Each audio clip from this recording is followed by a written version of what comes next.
Hello students. तर आपण last लेक्चरमध्ये कुठला टॉपिक स्टार्ट केला होता? Rock and soil. तर त्याच्यामध्ये आपण काय पाहिलं होतं? डेफिनेशन ऑफ रॉक आणि क्लासिफिकेशन ऑफ रॉक. तर आज आपण बघणार आहोत definition of mineral. It is a naturally occurring inorganic substance having a definite chemical composition and distinct physical properties. तर मिनरल्स म्हणजे काय? तर त्यांच्यामध्ये इनऑर्गॅनिक सबस्टन्स असतात आणि डेफिनाईट केमिकल कंपोजिशन असतं. म्हणजे असं ठराविक ठरलेले केमिकल्सचं कंपोजिशनपासून हे जे काही मिनरल्स असतात ते तयार झालेले असतात. The minerals are classified on the basis of formation, component and specific gravity. तर मिनरल्स आहेत ते 3 टाईपमध्ये क्लासिफाईड केले जातात. On the basis of formation, on the basis of characteristics, component and on the basis of specific gravity. 3 याच्यामध्ये.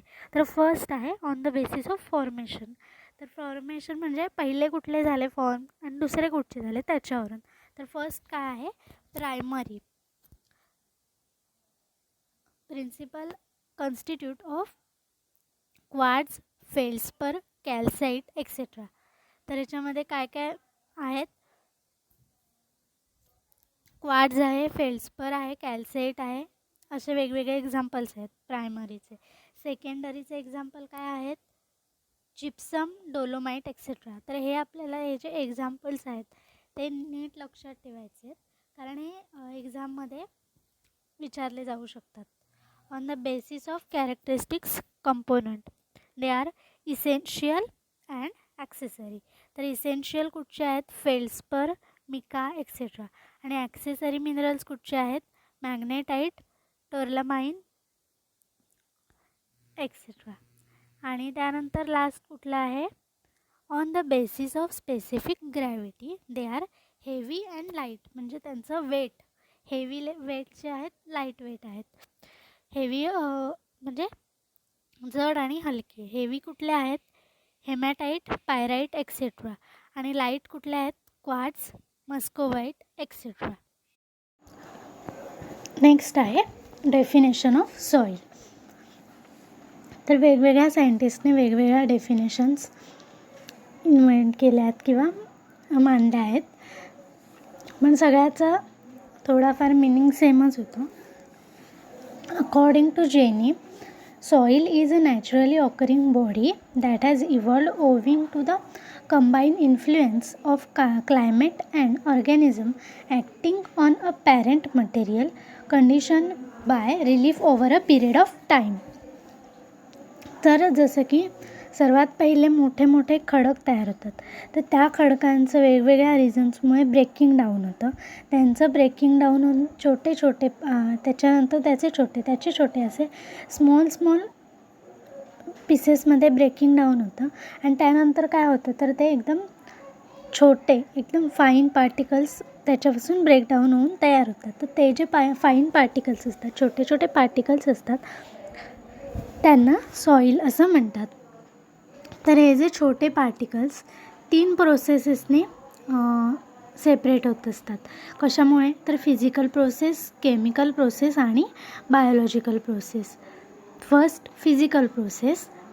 Physical प्रोसेसमध्ये काय येतं, तर फिजिकल प्रोसेसमध्ये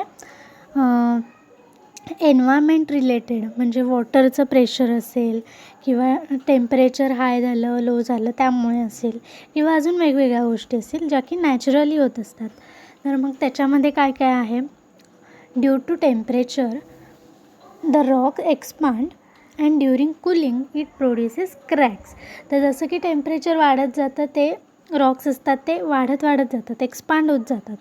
आणि जसं कूलिंग होईल तसं त्यांच्यामध्ये भेगा पडायला लागतात, ब्रेकिंग डाऊन होतं त्यांचं. आणि त्यानंतर ते जे रॉक्स आहेत ते ब्रोकन डाऊन होतात इंटू बिग पीस. मग म्हणजे पहिले एकदम मोठे असणं त्यांचं आधी मोठ्या तुकड्यांमध्ये कटिंग होणार, मग त्याच्यापेक्षा छोटे, मग त्याच्यापेक्षा छोटे, असं स्मॉल पार्टिकल्समध्ये त्यांचं कटिंग होत जातं. त्यानंतर त्याच्यामध्ये काय होतं, वॉटरसुद्धा प्रेशर एक्झर्ट करतं, म्हणजे पाण्याचा प्रवाह असतो त्याच्यामुळे काय होतं, तो फोर्स असल्यामुळे ते जे काही रॉक्स असतात त्यांच्यामध्ये सुद्धा ब्रेकिंग डाऊन होतं. त्यानंतर केमिकली कंपोजिशनमध्ये काय होतं, केमिकल्स असतात. जसं की आपल्याला आता नेचरमध्ये आपण जिथे बसलो तिथे खूप सारे आजूबाजूला केमिकल्स किंवा गॅसेस वगैरे प्रेझेंट असतात. मग ते कुठले आहेत, काय आहेत आपल्याला समजत नाही. पण तसंच एन्व्हायरमेंटमध्ये सुद्धा वेगवेगळे केमिकल्स प्रेझेंट असतात. तर त्यांचा त्या रॉक्सवरती इफेक्ट होत असतो. लाईक कार्बन डायऑक्साईड असेल, गॅस, त्यानंतर वॉटर आहे, H2O, हायड्रोजन, असे वेगवेगळे जे काही इलेमेंट्स आहेत त्यांच्यामुळे काय होतं, तर त्या रॉकवरती रिॲक्शन होऊन त्या रॉकचे छोटे छोटे पीसेस तयार होत जातात. त्यानंतर बायोलॉजिकल प्रोसेसमध्ये काय होतं, तर बायोलॉजिकल प्रोसेस म्हणजे काय असणार, तर लिव्हिंग ऑर्गॅनिझम जे आहेत ते वेगवेगळे अफेक्ट करतात त्या रॉकवरती. तर काय म्हटलं आहे, in biological weathering man, animal, higher plant, macro and micro organism due to their action and secretion hastens the process of decomposition. तर हे जे काही लिव्हिंग ऑर्गॅनिझम्स आहेत त्यांच्या वेगवेगळ्या ॲक्टिव्हिटीज थ्रू काय होतं, तर हे जे काही मोठे मोठे रॉक्स असतात त्यांचं छोट्या रॉक्समध्ये कन्व्हर्जन होतं किंवा ते ब्रेकडाऊन होतात त्याच्यामध्ये. ओके, तर ह्याच्यानंतर आपण बघणार आहोत